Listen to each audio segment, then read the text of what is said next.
Olá, meus amigos, sejam todos muito bem-vindos ao meu canal. Eu me chamo Dória Martins e no vídeo de hoje nós vamos falar por que muitos tarólogos não conseguem jogar ou entender os arcanos maiores. Se você é tarólogo, se você tem essa dúvida, acompanhe esse vídeo até o final porque eu vou dar dicas bem importantes. Olá, eu sou o tarólogo Dória Martins.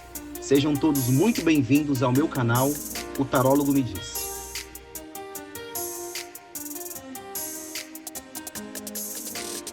Muito bem. O tarô, ele é um oráculo que é formado por 78 cartas, sendo que 56 delas são os arcanos menores. A gente é acostumado a jogar sempre, ou muita gente aprende a jogar o tarô com os arcanos maiores, que são 22 cartas. Esses 22 arcanos maiores, eles que ditam os acontecimentos na sua vida, durante um período, claro. Esse oráculo ele vai orientar, e os arcanos maiores, eles são as peças principais para determinar como vai acontecer, o que vai acontecer para você. Só que o complemento do tarô, que são os arcanos menores, os 56, eles vão te colocar onde, quando, por quê, como. Eles vão dar os pormenores para que você faça um jogo completo, então, para que você possa ter um entendimento completo, então, para poder orientar alguém, até para você se orientar também. Por isso é importante que você conheça os 56 arcanos menores, entenda-os muito bem e possa passar, então, a usá-los nos seus jogos. Uma coisa que eu vejo com muita frequência é as pessoas falarem assim: eu jogo tarô, mas eu não jogo com os arcanos menores. Então, desculpa, você sabe jogar com os arcanos maiores, mas você ainda não sabe jogar tarô, porque os arcanos menores vão me dar essas informações que eu estou precisando para poder ter uma melhor orientação. Então é muito importante que a gente entenda, que a gente conheça e que a gente possa se aprofundar no conhecimento dessas cartas. Esses arcanos menores são divididos em 4 naipes, que são paus, copas, espadas e ouro. E cada um desses naipes, ele vai te falar de um setor da sua vida. Ele vai contar, ou ele vai dar pormenores de um setor da sua vida, né? As cartas de ouro são a respeito da parte material, a carta de pau são a respeito das ações, as cartas de espadas são os nossos pensamentos, as nossas aflições, e as cartas de copas, os naipes de copas, eles falam sobre os sentimentos. E uma da dificuldade das pessoas que aprendem a jogar o tarô é que elas aprenderam só focado nos 22 arcanos, porque são muitas outras cartas dos arcanos menores, então elas se concentram primeiro nos 22. Você está certo se você quiser começar por essa parte. Você deve entender muito bem os arcanos maiores. Só que depois, você deve fazer ou pegar cada naipe e estudar de As a Rei, para que você possa entender melhor cada significado dessas cartas. Então pega primeiro, uma semana você estuda muito bem as cartas de copas, o naipe de copas. Depois, no outro dia ou na outra semana, você estuda muito bem as cartas de ouro.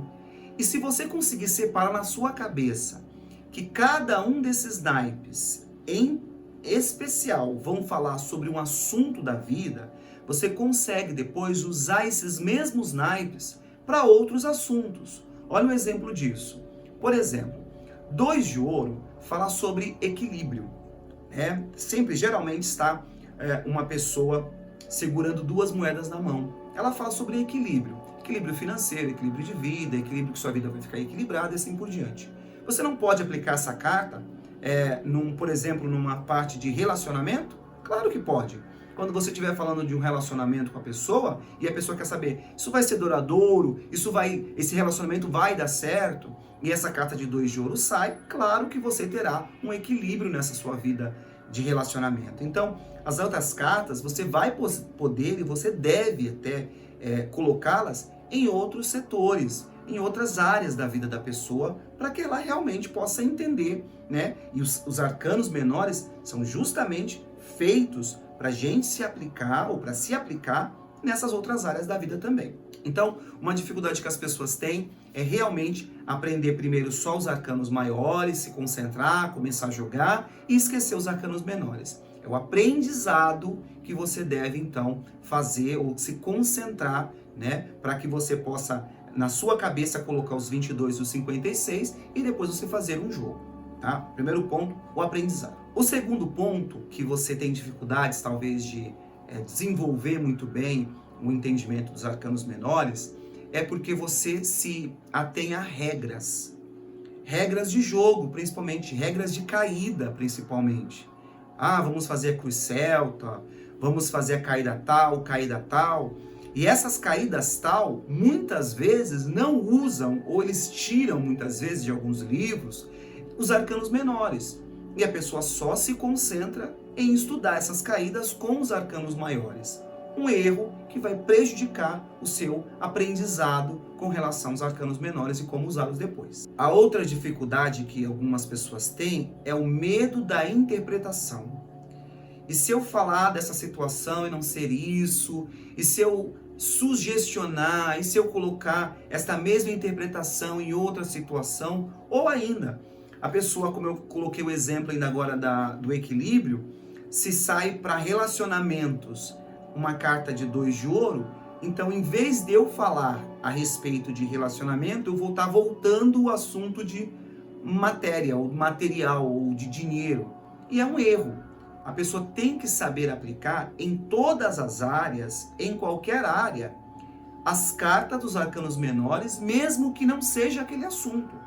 Se você perguntar para o tarô um assunto, uma pergunta específica, de um assunto específico, e, por exemplo, amor, relacionamento, e sair uma carta de paus, ou uma carta de ouro, ou uma carta de espadas, ela está falando daquele sentimento. Não precisa você se confundir e falar, bom, saiu ouro, ele deve estar falando então de parte material e não do sentimento da pessoa. Não, ela fala a respeito disso sim. Então, às vezes, o medo da interpretação causa essa dificuldade da pessoa entender ou desenvolver muito bem os arcanos menores. E a outra dificuldade que pode atrapalhar você no entendimento dos arcanos menores é a falta de prática. Você tem que praticar, você tem que pegar o tarô, você tem que olhar as cartas, você tem que manuseá-las, você tem que jogar para você mesmo, você tem que jogar para outras pessoas. Você, se tiver alguma dúvida, você tem que ter o seu livro, o seu caderno, a sua anotação. Até fazendo também uma observação a respeito disso, faça anotações. É muito importante que você tenha as anotações ali do seu lado. Então, se você viu de um tarólogo, de uma pessoa idônea, claro, que tenha conhecimento de que 2 de ouro, por exemplo, é equilíbrio, você vai colocar essa parte de equilíbrio. Mas ela também pode ter outra interpretação, você vai lá e você anota. As anotações, e você praticar com as suas anotações, terá um efeito enorme de aprendizado, de bons resultados, e com certeza você vai passar então a usar todo o tarô numa consulta para alguém ou para você mesmo. Então é isso, meus amigos, espero que vocês tenham entendido, as pessoas que são um pouco leigas com relação ao tarô. Em outros vídeos eu também vou falar a respeito de particularidades do tarô. Vou em breve fazer algumas entrevistas com tarólogos para as pessoas entenderem melhor esse oráculo. E você que curtiu até aqui, que esteve até aqui comigo assistindo esse vídeo, por favor, deixe o seu like, deixe o seu comentário, compartilhe esse vídeo com outras pessoas ou com outros tarólogos para que chegue até eles. E eu agradeço demais a presença de todos até esse momento aqui no vídeo. E eu espero vocês no próximo vídeo com mais informações a respeito de tarô, de Feng Shui e toda essa parte mística. Obrigado e até o próximo vídeo.